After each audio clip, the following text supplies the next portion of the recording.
नमस्कार दोस्तों, कैसे हैं आप सब लोग। उम्मीद है आप सब अच्छे होंगे। आज हम आपके सामने लेकर आए हैं भारतीय अर्थव्यवस्था का एक इम्पोर्टेंट वीडियो। ये आपकी सभी परीक्षाओं के लिए इम्पोर्टेंट हो जाता है और इसी तरह के क्वेश्चन जो यहाँ पर हम करा रहे हैं, इसी तरह के क्वेश्चन हर बार आपकी परीक्षाओं में पूछे भी जाते हैं और इससे बाहर जो है क्वेश्चन नहीं जाता है, ये भी आपको पता होना चाहिए। और अगर आप यूपीपीसीएस आरओ की तैयारी कर रहे हैं या किसी भी एग्ज़ाम की तैयारी कर रहे हैं तो हमारे चैनल पर आपको मैराथन क्लास देखने को मिल जाएंगी। उसमें आपको इंडियन पॉलिटी की मैराथन देखने को मिल जाएगी, एक आपको इंडियन ज्योग्राफी की मैराथन देखने को मिल जाएगी और एक आपको एंशिएंट हिस्ट्री की मैराथन भी देखने को मिल जाएगी। तो चलिए शुरू करेंगे आज का हमारा इम्पोर्टेंट वीडियो। और वीडियो शुरू करने से पहले अगर अभी तक आपने हमारे चैनल को सब्सक्राइब नहीं किया है तो आप सब्सक्राइब कर सकते हैं, वीडियो को अपने दोस्तों में भी शेयर कर सकते हैं। सबसे पहला जो टॉपिक है आज का, ये हो जाता है हमारा भारतीय अर्थव्यवस्था।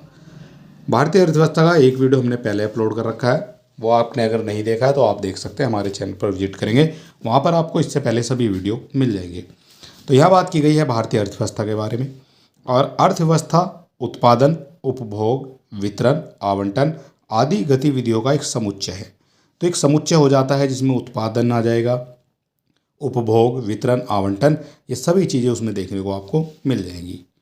आर्थिक विकास की दृष्टि से अर्थव्यवस्था को 3 भागों में बांटा जाता है, ये आपको पता होना चाहिए। जो आर्थिक विकास है, आर्थिक विकास की दृष्टि से अर्थव्यवस्था को 3 भागों में बांटा जाता है। 3 भाग कौन कौन से हैं और क्या क्या उनकी विशेषताएं हो जाती है वो भी आपको पता होना चाहिए। तो 3 भाग में सबसे पहले आपकी जो विकसित अर्थव्यवस्था है वो हो जाती है, दूसरे नंबर पर आ जाएगी अल्प विकसित अर्थव्यवस्था और तीसरे नंबर पर आ जाएगी जो विकासशील है अभी। ठीक है, तो विकासशील अर्थव्यवस्था आ जाएगी तीसरे नंबर पर। तो आर्थिक विकास की दृष्टि से अर्थव्यवस्था को 3 भागों में यहाँ पर बांटा गया है। ठीक, विकसित अर्थव्यवस्था, अल्प विकसित और एक आपका क्रिया विकासशील, एक आपकी विकासशील अर्थव्यवस्था। तो सबसे पहले जो हमारा हो जाएगा आज का पॉइंट, ये हो जाएगा विकसित अर्थव्यवस्था। तो विकसित अर्थव्यवस्था के बारे में यहाँ पर बात करेंगे। विकसित देश वे देश हैं जिनमें प्रति व्यक्ति आय अधिक है, प्रति व्यक्ति जो आय है वो अधिक है, उनको विकसित अर्थव्यवस्था वहाँ पर माना जाएगा।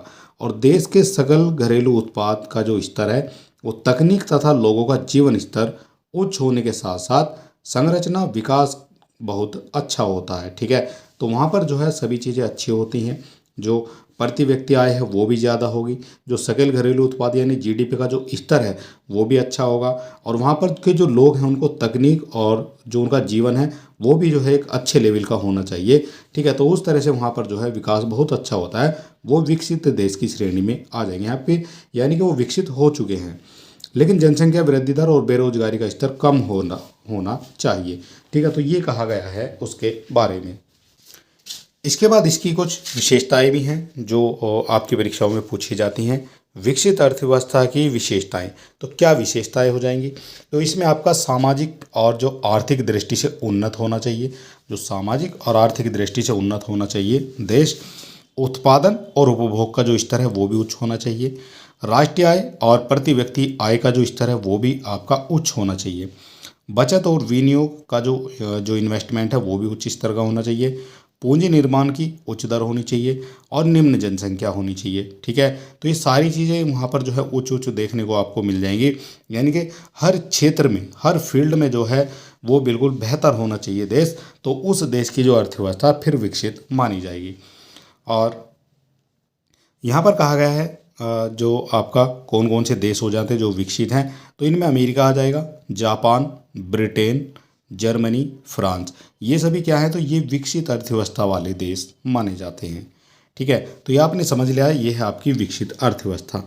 इसके बाद आ जाती है हमारी जो अल्प विकसित यानी अर्थव्यवस्था।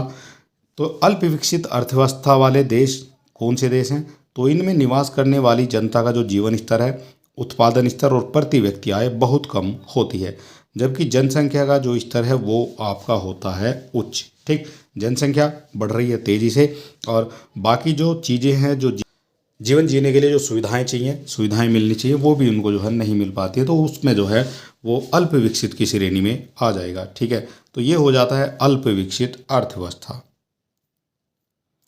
इसके बाद यहाँ पर कहा गया है अल्प विकसित अर्थव्यवस्था की विशेषताएं। तो अल्प विकसित जो अर्थव्यवस्था उसकी विशेषताएं क्या क्या हो जाएगी, तो विशेषताओं में सबसे पहले देखने को मिलेगा आपको सामाजिक आर्थिक दृष्टि से पिछड़ापन देखने को मिल जाएगा। उत्पादन और उपभोग का जो निम्न स्तर देखने को मिल जाएगा। राष्ट्रीय आय तथा प्रति व्यक्ति आय का जो निम्न स्तर, बिल्कुल निम्न स्तर पर जो है वहाँ देखने को आपको मिल जाएगा। पूंजी निर्माण की जो दर है वो भी निम्न होनी चाहिए। उच्च जनसंख्या वृद्धि दर होनी चाहिए, ठीक है। ज़्यादा जनसंख्या बढ़ रही है लेकिन सुविधाएं वहाँ लोगों को कुछ नहीं मिल रही है। कृषि पर निर्भरता, अशिक्षा और बेरोजगारी आदि, जहाँ पर ये चीज़ें मिल जाएंगी वहाँ की जो अर्थव्यवस्था है वो अल्प विकसित अर्थव्यवस्था मानी जाएगी। इनमें कौन कौन से देश हो जाएंगे, तो देश हो जाते हैं यहाँ पर जैसे युगांडा है, बुरुंडी है, नामीबिया है, यानी कि सबसे ज़्यादा जो वहाँ पर अफ्रीका के देश ही दिखाए गए हैं। अफ्रीका में जो है सबसे ज़्यादा गरीबी मानी जाती है और ये जो देश हैं ये सबसे ज़्यादा गरीब वहाँ पर माने जाएंगे। तो इस तरह से जो है ये आपका यहाँ पर सही माना जाएगा, ठीक है। तो ये आपने देख लिया अल्प विकसित अर्थव्यवस्था। इसके बाद देखेंगे जो विकासशील है। विकासशील अर्थव्यवस्था की बात करेंगे तो कुछ अर्थव्यवस्थाएं ऐसी भी हैं जहाँ अल्प विकसित अर्थव्यवस्था की विशेषताएं तो पाई जाती हैं लेकिन इनमें विकसित होने की अपार संभावनाएं भी मौजूद हैं, ठीक है। हालांकि जो अर्थव्यवस्था है वो अल्प विकसित है लेकिन वहाँ पर जो है विकसित होने की अपार संभावनाएं हैं तो उसको जो है विकासशील माना जाता है। और ऐसी अर्थव्यवस्थाओं को विकासशील अर्थव्यवस्था कहते हैं, जैसे भारत, चीन, ब्राज़ील आदि, ठीक है। तो ये सभी जो हैं आपकी विकासशील अर्थव्यवस्थाएं मानी जाएंगी, ठीक है। ये भी आपको समझ लेना है। और विकासशील अर्थव्यवस्था के उदाहरण हमने बता दिए आपको, जैसे भारत है, चीन है, ब्राज़ील है। तो ये सभी कैसी हैं, तो ये सभी आपकी विकासशील अर्थव्यवस्था के अंतर्गत देखी जाती हैं। विश्व बैंक अर्थव्यवस्थाओं का वर्गीकरण प्रति व्यक्ति और सकल राष्ट्रीय आय यानी GNI जो पर कैपिटा इनकम होती है उसके आधार पर करता है, ठीक है। तो ये पर कैपिटा इनकम होती है जिसके आधार पर अर्थव्यवस्थाओं का वर्गीकरण किया जाता है। उत्पादन पर नियंत्रण के आधार पर अर्थव्यवस्था को 3 श्रेणियों में बांटा गया है। अर्थव्यवस्था को 3 श्रेणियों में बांटा गया उत्पादन पर नियंत्रण के आधार पर। तो सबसे पहले आ जाएगी इसमें पूंजीवादी अर्थव्यवस्था, दूसरी आ जाती है समाजवादी अर्थव्यवस्था और तीसरी आ जाती है मिश्रित अर्थव्यवस्था, ठीक है। तो तीनों का अध्ययन हम करेंगे एक एक करके और तीनों के बारे में जानेंगे क्या क्या ये हो जाती हैं। तो सबसे पहले हमारी आ जाती है जो पूंजीवादी अर्थव्यवस्था है, उससे क्या क्या इम्पोर्टेंट हो जाता है। और ये जो हम आपके सामने कंटेंट लेकर आए हैं बड़ा ही महत्वपूर्ण हो जाता है आपकी सभी परीक्षाओं के लिए, क्योंकि इन बुकों से ही जो है आपके क्वेश्चन बनते हैं और ये जो कंटेंट है इस कंटेंट से आपके प्रश्न जो है निकाले जाते हैं एग्जामिनर के द्वारा। यहाँ कहा गया है सबसे पहले पूंजीवादी अर्थव्यवस्था यानी कैपिटलिस्ट इकोनॉमी। जो कैपिटलिस्ट इकोनॉमी है उसके बारे में बात करेंगे। तो पूंजीवादी अर्थव्यवस्था के अंतर्गत लाभ का उद्देश्य प्रधान होता है, लाभ का उद्देश्य प्रधान होता है तथा उत्पादन निजी स्वामित्व के अधीन होता है, ठीक है। तो ये हो जाएगी पूंजीवादी अर्थव्यवस्था। पूंजीवादी अर्थव्यवस्था में उत्पादित जो वस्तु है उत्पादन की मात्रा और वस्तु के मूल्य का निर्धारण बाजार करता है, ठीक है। तो बाजार के हवाले जो है चीज़ हो जाती है पूंजीवादी अर्थव्यवस्था में। पूंजीवादी अर्थव्यवस्था को बाजार अर्थव्यवस्था या फिर अनियोजित अर्थव्यवस्था भी कहा जाता है। आपसे क्वेश्चन पूछा जाएगा जो अनियोजित अर्थव्यवस्था है वो किसको कहा जाता है, ठीक है। तो इसी तरह के क्वेश्चन आपसे पूछे जाएंगे। तो ये कहा जाएगा आपका पूंजीवादी अर्थव्यवस्था को। पूंजीवादी अर्थव्यवस्था में सरकार की कोई आर्थिक भूमिका नहीं होती है, जैसे अमेरिका में, यूके, स्विट्जरलैंड, हांगकांग, सिंगापुर। तो इन देशों की जो अर्थव्यवस्था है वो पूंजीवादी अर्थव्यवस्था है, ठीक है। तो ये पूंजीवादी वहाँ पर सरकार होती है, पूंजीवादी अर्थव्यवस्था देखने को मिल जाएगी। इसके बाद एडम स्मिथ की पुस्तक द वेल्थ ऑफ नेशन को पूंजीवादी अर्थव्यवस्था का उद्गम स्रोत भी माना जाता है। तो पूंजीवादी अर्थव्यवस्था का उद्गम स्रोत माना जाता है द वेल्थ ऑफ नेशन को। इसके बाद आ जाती है हमारी समाजवादी अर्थव्यवस्था। इसमें कहा जाता है सोशलिस्ट इकोनॉमी, ठीक है। पहली वाली थी कैपिटलिस्ट, अब आ जाती है आपकी समाजवादी अर्थव्यवस्था यानी सोशलिस्ट इकोनॉमी। तो इसके बारे में बात करेंगे। सबसे पहले समाजवादी अर्थव्यवस्था में मांग, पूर्ति, कीमत और उत्पादन आदि पर जो है सरकार का नियंत्रण होता है। तो यहाँ पर समाजवादी जो आपकी अर्थव्यवस्था है इसमें सरकार का नियंत्रण हो जाता है और जो पहले वाली है जो पूंजीवादी है उसमें जो है प्राइवेटाइजेशन की तरफ जो है चलती हैं चीज़ें। और यहाँ पर जो है समाजवादी अर्थव्यवस्था में मांग, पूर्ति, कीमत, उत्पादन आदि पर सरकार का नियंत्रण होता है। साथ साथ समाजवादी अर्थव्यवस्था को नियोजित अर्थव्यवस्था भी कहा जाता है। समाजवादी अर्थव्यवस्था में उत्पादन के साधनों का स्वामित्व सामूहिक होता है और बड़े उद्योग राजकीय स्वामित्व में कृषि, व्यापार एवं छोटे उद्योग सहकारी स्वामित्व में होते हैं। ठीक है, तो ये भी आपको पता होना चाहिए। इसके बाद समाजवादी अर्थव्यवस्था की अवधारणा रूस, जो तत्कालिक आपका सोवियत संघ हो जाता है, उसमें 1917 की बोल्शेविक क्रांति के बाद नजर आई थी। तो समाजवादी जो अर्थव्यवस्था है उसकी जो अवधारणा है वो रूस में देखने को मिली थी 1917 में। ठीक है, तो सबसे पहले 1917 में देखने को मिल जाती है रूस में, और जो बोल्शेविक की क्रांति हुई थी उस समय। इसके बाद यहाँ पर कहा गया है समाजवादी अर्थव्यवस्था की अवधारणा का जो प्रतिपादन है वो जर्मन दार्शनिक कार्ल मार्क्स के द्वारा किया गया है। तो समाजवादी अर्थव्यवस्था की अवधारणा का प्रतिपादन ये किया गया है दार्शनिक कार्ल मार्क्स के द्वारा। इसके बाद आ जाती है हमारी तीसरे नंबर की मिश्रित अर्थव्यवस्था। इसको कहा जाता है मिक्स्ड इकोनॉमी। तो मिक्स अर्थ जो मिश्रित अर्थव्यवस्था उसमें सार्वजनिक और निजी क्षेत्रों का स्वामित्व साथ साथ विद्यमान होता है, और इसका सबसे बड़ा जो उदाहरण है वो आपको देखने को मिल जाएगा हमारा भारत। ठीक है, तो भारत में क्या है, तो भारत में आपको मिश्रित अर्थव्यवस्था देखने को मिल जाएगी। यहाँ पर आपको पूंजीवादी भी देखने को मिलेंगी और एक आपका समाजवादी भी अर्थव्यवस्था देखने को मिल जाएगी। ठीक है, तो दोनों तरह की अर्थव्यवस्था यहाँ पर देखने को मिलेगी। इसी वजह से यहाँ की अर्थव्यवस्था को मिश्रित अर्थव्यवस्था कहा जाता है। और मिश्रित अर्थव्यवस्था पूंजीवादी और राज अर्थव्यवस्था का सम्मिलित रूप माना जाता है। तो यहाँ पर मिश्रित जो अर्थव्यवस्था उसमें आपकी पूंजीवादी भी जुड़ जाएगी और आपकी राज्य वाली भी जुड़ जाएगी, तो इसको जो है फिर मिश्रित अर्थव्यवस्था कहा जाएगा। इसके बाद यहाँ पर मिश्रित अर्थव्यवस्था से ही कुछ और इम्पोर्टेंट है। मिश्रित अर्थव्यवस्था का सुझाव अर्थशास्त्री जॉन मैडान कीन्स ने दिया था। नाम आपको याद रखना है। जो सुझाव है मिश्रित अर्थव्यवस्था का ये दिया गया है जॉन मैडान कीन्स के द्वारा। और भारतीय अर्थव्यवस्था मिश्रित अर्थव्यवस्था का एक उदाहरण भी माना जाता है। ठीक है, तो भारतीय अर्थव्यवस्था मिश्रित अर्थव्यवस्था का एक अच्छा उदाहरण माना जाएगा।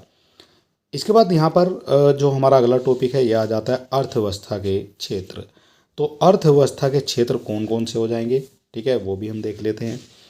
तो यहाँ सबसे पहले आर्थिक गतिविधियों के आधार पर अर्थव्यवस्था को 3 भागों में बांटा जाता है। आर्थिक गतिविधियों के आधार पर बांटा जा रहा है अर्थव्यवस्था को 3 क्षेत्रों में। 3 में आ जाएंगे सबसे पहले प्राथमिक क्षेत्र, फिर द्वितीयक क्षेत्र और एक आ जाता है तृतीयक क्षेत्र। तो 3 क्षेत्रों में बांटा गया है आर्थिक गतिविधियों के आधार पर। तो सबसे पहले यहाँ पर जानने की कोशिश करेंगे जो पहली हो जाती है हमारी, यानी प्राथमिक क्षेत्र या प्राइमरी सेक्टर इसको कहा जाएगा। तो इसके अंतर्गत बताया गया है जो प्राथमिक क्षेत्र में उन उत्पादन इकाइयों को शामिल किया जाता है जो प्राकृतिक संसाधनों के दोहन से प्राप्त होती हैं। जो प्राकृतिक संसाधन है उनके दोहन से जो प्राप्त होंगी वो जो सभी चीज़ें हैं वो शामिल हो जाएंगी प्राथमिक क्षेत्र में, यानी प्राइमरी सेक्टर में। इसके अंतर्गत जैसे कृषि है, पशुपालन है, मछली पालन है, खनन, वानिकी आदि, ये सभी जो हैं आपके इसी के अंतर्गत आ जाएंगी। और इस क्षेत्र द्वारा द्वितीयक क्षेत्र के लिए कच्चे माल की उपलब्धता भी सुनिश्चित कराई जाती है। ठीक है, तो ये हो जाती है आपकी प्राथमिक क्षेत्र की जो है अर्थव्यवस्था। ठीक है, इसके बाद हमारा जो दूसरा है ये आ जाता है द्वितीयक क्षेत्र। तो द्वितीयक क्षेत्र में आपका सेकेंडरी सेक्टर आ जाएगा। अर्थव्यवस्था का वह क्षेत्र जो प्राथमिक क्षेत्र के उत्पादों को अपनी गतिविधियों में कच्चे माल के रूप में उपयोग करता है, द्वितीयक क्षेत्र कहलाता है। जैसे कारखाने, निर्माण, बिजली उत्पादन, जल आपूर्ति, और ये सभी जो हैं द्वितीयक क्षेत्र के उदाहरण आपके माने जाएंगे। और द्वितीयक क्षेत्र को औद्योगिक क्षेत्र भी कहा जाता है, ये भी आपको पता होना चाहिए। क्वेश्चन यहाँ से बन सकता है औद्योगिक क्षेत्र किसको कहा जाता है, तो ये कहा जाएगा द्वितीयक क्षेत्र को। इसके बाद यहाँ पर कहा गया है जो तृतीयक क्षेत्र यानी ट्रेजरी जो सेक्टर है, तो ये तृतीयक क्षेत्र को सेवा क्षेत्र भी कहते हैं। और तृतीयक क्षेत्र में विभिन्न सेवाएं प्रदान करने वाली इकाइयाँ शामिल होती हैं, जिसमें परिवहन है, शिक्षा है, बैंकिंग है, बीमा, होटल, चिकित्सा, पर्यटन, सरकारी प्रशासन और वित्त इत्यादि इसके उदाहरण माने जाएंगे। तो ये हो जाता है तीसरा यानी ट्रेजरी सेक्टर। ठीक है, तो ये सभी आपने देख लिया 3 सेक्टर। इसके बाद जो हमारा अगला पॉइंट बनता है वो बनता है आर्थिक समृद्धि और आर्थिक विकास, यानी economic growth and economic development. ठीक, ये हो जाता है हमारा अगला पॉइंट। और सबसे पहले जो हम बात करेंगे वो करेंगे आर्थिक समृद्धि के बारे में, यानी कि जो इकोनॉमिक ग्रोथ है उसके बारे में यहाँ पर बात करेंगे। तो इकोनॉमिक ग्रोथ में आर्थिक समृद्धि का संबंध देश की प्रति व्यक्ति आय या फिर उत्पादन में मात्रात्मक निरंतर वृद्धि से है, जो उसकी श्रम शक्ति, उपभोग, पूंजी और व्यापार की मात्रा में प्रसार के साथ होती है। ठीक है, तो ये हो जाएगी आर्थिक समृद्धि का संबंध। ठीक, ये हो जाएगा यहाँ पर करेक्ट। इसके बाद यहाँ पर कहा गया है यदि सकल जो राष्ट्रीय उत्पाद यानी जीएनपी है, ग्रोस नेशनल प्रोडक्ट होती है ये, और इसके अलावा सकल घरेलू उत्पाद यानी जीडीपी, ग्रोस डोमेस्टिक प्रोडक्ट तथा प्रति व्यक्ति आय में वृद्धि हो रही हो तो इसे आर्थिक समृद्धि कहा जाता है। ठीक है, तो ये आपने समझ लिया है जो आर्थिक समृद्धि है किसको कहा जाएगा। तो आर्थिक समृद्धि में सकल राष्ट्रीय उत्पाद, सकल घरेलू उत्पाद और प्रति व्यक्ति आय में वृद्धि अगर हो रही है तो इसको आर्थिक समृद्धि माना जाता है। आर्थिक विकास की बात करेंगे जो इकोनॉमिक डेवलपमेंट है, तो ये कहा जाएगा इकोनॉमिक डेवलपमेंट, यानी आर्थिक विकास की अवधारणा आर्थिक समृद्धि की अवधारणा से अधिक व्यापक है और आर्थिक समृद्धि वस्तुनिष्ठ होती है जबकि आर्थिक विकास व्यक्तिनिष्ठ होता है। ठीक है, तो ये भी आपको देख लेना है। आर्थिक विकास सामाजिक, सांस्कृतिक, आर्थिक चरों में गुणात्मक तथा परिमाणात्मक दोनों परिवर्तनों से होता है। ठीक है, तो दोनों परिवर्तनों से ये हो जाएगा। जहाँ आर्थिक समृद्धि केवल परिमाणात्मक परिवर्तन से संबंधित है, वहीं आर्थिक विकास का जो संबंध है वो परिमाणात्मक तथा गुणात्मक दोनों परिवर्तनों से संबंधित हो जाएगा। इसके बाद आर्थिक विकास की निर्धारक तत्व, आर्थिक विकास के जो निर्धारक तत्व हैं वो कौन कौन से हो जाएंगे, ये भी आपको पता होना चाहिए। तो इसमें कहा गया है सबसे पहले आपके एक तरफ आपके आर्थिक तत्व दिए गए हैं, एक तरफ आपके आ जाते हैं अनार्थिक तत्व। तो यहाँ पर सबसे पहले आ जाता है जो प्राकृतिक संसाधन है, ये आपके आर्थिक तत्व हो जाते हैं। ठीक है, एक आपके श्रम शक्ति और जनसंख्या, ये भी आर्थिक तत्व आ जाते हैं। पूंजी निर्माण, तकनीक तथा नवाचार, पूंजी उत्पाद और अनुपात संगठन, ये सभी आपके आर्थिक तत्व के अंतर्गत आ जाएंगे। अब यहाँ बात करेंगे अनार्थिक की, जिसमें सामाजिक घटक हैं, धार्मिक घटक हैं, राजनीतिक घटक हैं, अंतर्राष्ट्रीय और वैज्ञानिक घटक, ये सभी आपके अनार्थिक जो है तत्व माने जाते हैं। इसके बाद यहाँ पर जो हमारा अगला पॉइंट दिखाया गया, आर्थिक विकास तभी कहा जा सकता है जब जीवन की गुणवत्ता यानी क्वालिटी ऑफ लाइफ में सुधार हो। ठीक है, तो क्वालिटी होगी लाइफ में तभी जो है उसको आर्थिक विकास कहा जाएगा। ठीक है, ऐसी नहीं कि खाने पीने को कुछ नहीं मिलता उसको आर्थिक विकास कहा जाएगा, तो ऐसा नहीं है। आर्थिक विकास तभी कहा जाएगा जब जीवन की गुणवत्ता में सुधार होगा। आर्थिक विकास एक व्यापक अवधारणा है, इसमें आर्थिक समृद्धि, सामाजिक क्षेत्र के विकास, सोशल सेक्टर डेवलपमेंट, समावेशी विकास यानी इनक्लूसिव ग्रोथ आदि जो है सम्मिलित होते हैं आर्थिक विकास में। आर्थिक विकास के प्रमुख तत्वों में पूंजी का संचयन, तकनीकी सुधार, जनसंख्या में परिवर्तन, विशेषीकृत श्रम विभाजन, उद्यमशीलता, प्राकृतिक संपदा आदि का प्रत्यक्ष योगदान है, परंतु तकनीकविद और नौकरशाही का प्रमुख योगदान नहीं माना जाता है। ठीक है, तो ये हो जाएगी आपकी आर्थिक विकास के प्रमुख तत्वों में। पाकिस्तानी जो अर्थव्यवस्था है वो महमूद उल हक ने आर्थिक विकास को परिभाषित करते हुए कहा है कि गरीबी चाहे जिस रूप की हो, आर्थिक विकास गरीबी के विरुद्ध लड़ाई है। ठीक है, तो आर्थिक विकास जो है गरीबी के विरुद्ध लड़ाई है, किसके द्वारा कहा गया है, तो ये कहा गया है जो पाकिस्तान के वो अर्थशास्त्री थे महबूब उल हक। ठीक है, उनके द्वारा ये कहा गया है। इसके बाद नोबेल पुरस्कार विजेता अर्थशास्त्री प्रोफेसर अमर्त्य सेन हो जाते हैं। इन्होंने अधिकारिता तथा क्षमता विस्तार को आर्थिक विकास कहा है। तो आर्थिक विकास कहा गया है अधिकारिता और क्षमता विस्तार को, ये कहा गया है अमर्त्य सेन के द्वारा। प्रोफेसर अमर्त्य सेन के अनुसार आर्थिक विकास का जो तात्पर्य है वो जीवन पोषण, आत्मसम्मान तथा स्वतंत्रता से है। ठीक है, ये भी आपको पता होना चाहिए। ये कहा गया है अमर्त्य सेन के द्वारा, और इसमें कहा गया है जो आर्थिक विकास है उसका जो तात्पर्य जीवन पोषण, आत्मसम्मान और स्वतंत्रता से है। आर्थिक विकास की जो माप है क्या हो जाएगी, आर्थिक विकास की माप। तो आर्थिक विकास की माप और आर्थिक विकास की तुलनात्मक स्थिति को ज्ञात करने की प्रमुख विधियां निम्नलिखित हैं। कौन कौन सी विधियां हो जाएंगी ये आपको पता होना चाहिए। तो यहाँ सबसे पहले हो जाती है जो आपकी आधारभूत आवश्यकता प्रत्यागम, तो बेसिक नीड अप्रोच, ठीक है, यानी आधारभूत आवश्यकता प्रत्यागम, जिसका जो प्रतिपादन है ये 1970 में विश्व बैंक के द्वारा किया गया था। ठीक है, तो आधारभूत आवश्यकता प्रत्यागम का जो प्रतिपादन है ये 1970 में विश्व बैंक के द्वारा किया जाता है।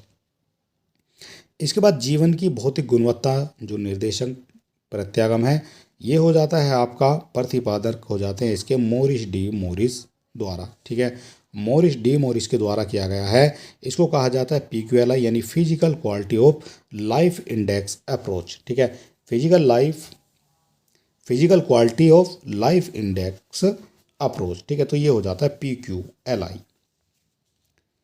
इसके बाद इस विधि में किसी देश के आर्थिक विकास के मापन के लिए उस देश की शिशु मृत्यु दर, वयस्क साक्षरता दर और जीवन प्रत्याशा सूचकांक के औसत मान का प्रयोग किया जाता है। तो औसत मान का जो प्रयोग है वो किया जाता है यहाँ पर, ये भी आपको पता होना चाहिए।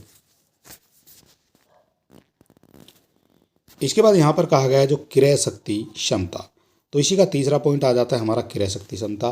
तो 3 पॉइंट यहाँ पर आपके हो जाते हैं। पहला हो गया है आधारभूत आवश्यकता, दूसरा है जीवन की भौतिक गुणवत्ता निर्देशांक प्रत्यागम, और तीसरा हो गया है अब यहाँ पर क्रय शक्ति क्षमता यानी परचेजिंग पावर पेरिटी इसको कहा जाएगा। ठीक है, तो ये हो जाता है PPP। ठीक है, परचेजिंग पावर पेरिटी। तो यहाँ कहा गया है विधि जिसका प्रतिपादन गुस्ताव कैसल ने किया था। गुस्ताव कैसल के द्वारा इसका प्रतिपादन किया जाता है। और इस विधि का जो सबसे पहले प्रयोग है अंतर्राष्ट्रीय मुद्रा कोष IMF के द्वारा 1993 में किया गया है। ठीक है, तो IMF हो जाता है अंतर्राष्ट्रीय मुद्रा कोष। 1993 में जो है इसका सबसे पहले प्रयोग किया गया है। विभिन्न देशों के रहन सहन के स्तर की तुलना के लिए वर्तमान में विश्व बैंक द्वारा PPP विधि का प्रयोग किया जा रहा है। और भारत की जो अर्थव्यवस्था है विश्व की 5वीं सबसे बड़ी अर्थव्यवस्था है और क्षेत्रफल की दृष्टि से भारत विश्व में 7वें स्थान पर आता है। ये तो आप सभी जानते हैं। जनसंख्या की बात करते हैं तो जनसंख्या में जो भारत का दूसरा स्थान था और 2023 के मध्य में प्रथम स्थान पर ये आ गया है, लेकिन ऑफिशियल जो है अभी डिक्लेयर नहीं हुआ है। और 2.4 क्षेत्रफल के साथ भारत विश्व की जनसंख्या के 17.76% भाग को शरण प्रदान करता है। ठीक है, तो जनसंख्या का 17.76% है भारत में। और अगर क्षेत्रफल की बात करते हैं तो क्षेत्रफल में आपका 2.4% हो जाएगा। ठीक है, तो ये सारे आंकड़े आपको याद रखने हैं। इसके बाद विश्व बैंक के आंकड़ों के अनुसार GDP के आधार पर वर्ष 2024 में विश्व की सबसे बड़ी अर्थव्यवस्था संयुक्त राज्य अमेरिका की है और भारत का जो स्थान है वो क्रमशः संयुक्त राज्य अमेरिका, चीन, जापान और जर्मनी के बाद 5वां है। ठीक है, तो ये भी आपको पता होना चाहिए। यहाँ पर आपसे जो है अर्थव्यवस्था का क्रम पूछा जाएगा, तो भारत का जो स्थान है ये हो जाता है संयुक्त राज्य अमेरिका, चीन, जापान और जर्मनी के बाद ये 5वें स्थान पर आपकी आ जाएगी भारत। ठीक है, तो मानव विकास सूचकांक यानी ह्यूमन डेवलपमेंट इंडेक्स की बात करते हैं जिसको HDI कहा जाता है। तो मानव विकास सूचकांक की अवधारणा का जो प्रतिपादन है ये वर्ष 1990 में अर्थशास्त्री महबूब उल हक और उनके सहयोगियों द्वारा किया गया है। ठीक है, तो अर्थशास्त्री हो जाते हैं महबूब उल हक, उनके सहयोगियों द्वारा जो है इसका प्रतिपादन किया गया है 1990 में। इसके बाद मानव विकास सूचकांक के अंतर्गत निम्नलिखित 3 चरों को शामिल किया जाता है। 3 चर शामिल किए जाते हैं मानव विकास सूचकांक के अंतर्गत। कौन कौन से वो 3 चर हो जाते हैं? तो इनमें आपकी जीवन प्रत्याशा सूचकांक आ जाएगा, शिक्षा सूचकांक आ जाएगा और एक आ जाएगा आय का सूचकांक। ठीक है, तो सभी जो है मानव विकास सूचकांक के अंतर्गत देखने को मिल जाएंगे। इसके बाद हमारा यहाँ पर जो अगला पॉइंट बनता है वो बनता है जीवन प्रत्याशा सूचकांक। तो जीवन प्रत्याशा की बात करते हैं तो यहाँ पर आपका जीवन प्रत्याशा सूचकांक किसी देश की जनसंख्या का जन्म के समय जीवन प्रत्याशा का मापन करना है। जब उसका जन्म होता है तो उस समय जो है उसका मापन किया जाता है। इसके बाद आ जाता है हमारा शिक्षा सूचकांक। ठीक है, तो शिक्षा सूचकांक के अंतर्गत 2 आंकड़ों को सम्मिलित किया जाता है। एक तो स्कूल अवधि के दौरान औसत वर्ष और स्कूल अवधि के अनुमानित वर्ष। ठीक है, तो इस तरह से जो है यहाँ पर ये शिक्षा सूचकांक आपका माना जाएगा। इसके बाद जो हमारा अगला पॉइंट बनता है वो बनता है आय सूचकांक से। तो आय सूचकांक से क्या इंपॉर्टेंट हो जाता है, जो आय का सूचकांक है तो इसमें जीवन निर्वाह का जो स्तर का मापन है, क्रय शक्ति क्षमता यानी पीपीपी मॉडल की बात करते हैं, उसके आधार पर प्रति व्यक्ति सकल राष्ट्रीय आय से जो है यहाँ पर किया जाएगा। ठीक है, तो इसका जो मापन किया जाएगा वो किया जाएगा राष्ट्रीय आय से। ठीक है, तो यहाँ कहा गया मानव विकास सूचकांक में सूचकांक का जो मान है 0 से 1 की तरफ होता है। 0 से 1 के बीच में हो जाएगा, एक तरफ आपकी 0 आ जाएगी, एक तरफ आपका 1 आ जाएगा। तो यहाँ कहा गया है जिसमें शून्य की तरफ बढ़ना ये बदतर प्रदर्शन का बताएगा, बदतर प्रदर्शन कर रहा है, और जबकि 1 की तरफ अगर बढ़ेंगे तो वो बताएगा बेहतर प्रदर्शन का। ठीक है, तो बेहतर प्रदर्शन को कौन दबाएगा बताएगा, तो ये अगर वो जो सूचकांक है वो 1 की तरफ बढ़ रहा है तो ये बेहतर सूचकांक है, अगर वो 0 की तरफ बढ़ रहा है तो वो जो है बदतर सूचकांक माना जाएगा। इसके बाद हमारा यहाँ पर अगला पॉइंट बनता है जिस देश का मान जितना ही अधिक है, जिस देश का मान जितना अधिक होता है वह देश मानव विकास सूचकांक की श्रेणी में उतना ही अच्छा माना जाता है। और अत्यधिक उच्च मानव विकास वाले जो देश हैं उनमें 0.800 और उससे अधिक भी जो है हो सकता है। और यहाँ बात की गई है उच्च मानव विकास वाले में, तो यहाँ हो जाता है जो उच्च मानव विकास है 0.700 से लेकर 0.799 तक ये हो जाएगा। मध्यम मानव विकास वाले में 0.55 से और ये हो जाएगा 0.699 तक। निम्न विकास वालों में हो जाएगा आपका 0 से 0.550। ठीक है, ये सभी जो है आंकड़े आपको देख लेने हैं। इसके बाद मानव विकास सूचकांक मानव विकास रिपोर्ट के अंतर्गत 1990 से प्रत्येक वर्ष यूएनडीपी द्वारा जारी किया जाता है। तो मानव विकास सूचकांक जो है ये किसके द्वारा जारी किया जाता है, ये आपसे पूछा जाता है। ठीक है, तो ये आपको बता दिया है, ये जारी किया जाता है आपका यूएनडीपी के द्वारा। इसके बाद मानव विकास रिपोर्ट 23-24 के मानव विकास सूचकांक में शामिल कुल 193 देशों की सूची में भारत का जो स्थान है वो 134वां हो जाता है। तो 23-24 की बात हो रही है यहाँ पर। तो 23-24 में जो SCDI में भारत का स्थान था 193 देशों में, वो हो जाता है 134वां स्थान। और यहाँ वर्ष 2023-24 की मानव विकास सूचकांक के वर्ष 2022 में भारत का जो मान है ये हो जाता है 0.644, जिससे यह मध्यम मानव विकास वाले देशों की श्रेणी में आ जाता है। ठीक है, तो होना कितना चाहिए था ये आपको यहाँ पर बताया गया है। तो ये हो जाता है 0 से 644 तक आ रहा है, तो 0 से 644 तक जो है ये आपका आ जाएगा मध्यम मानव विकास वाले देशों की श्रेणी में। ठीक है, तो ये आपने यहाँ पर देख लिया है। इसके बाद यहाँ पर बात की गई है प्रसन्नता की। ठीक है, तो प्रसन्नता मनुष्य मात्र की आकांक्षा है जिसे सामाजिक प्रगति का पैमाना बनाया जा सकता है। विश्व की कुल जनसंख्या प्रसन्न है कि नहीं है, विश्व की कुल जनसंख्या प्रसन्न है या नहीं है, इसकी सही माप की कुंजी हो जाती है प्रसन्नता शब्द के अर्थ में ही निहित होती है। तो प्रसन्नता की माप के लिए संयुक्त राष्ट्र निर्वहनीय विकास समाधान नेटवर्क जो होता है इसको कहा जाएगा UN sustainable development solution network. ठीक है, यानी SDSN। इसके द्वारा जो है 2012 से विश्व प्रसन्नता रिपोर्ट का प्रकाशन शुरू किया गया है। तो आपसे ये पूछा जाएगा जो आपकी विश्व प्रसन्नता रिपोर्ट है इसका प्रकाशन कब से शुरू हुआ था, तो ये शुरू हुआ है 2012 से।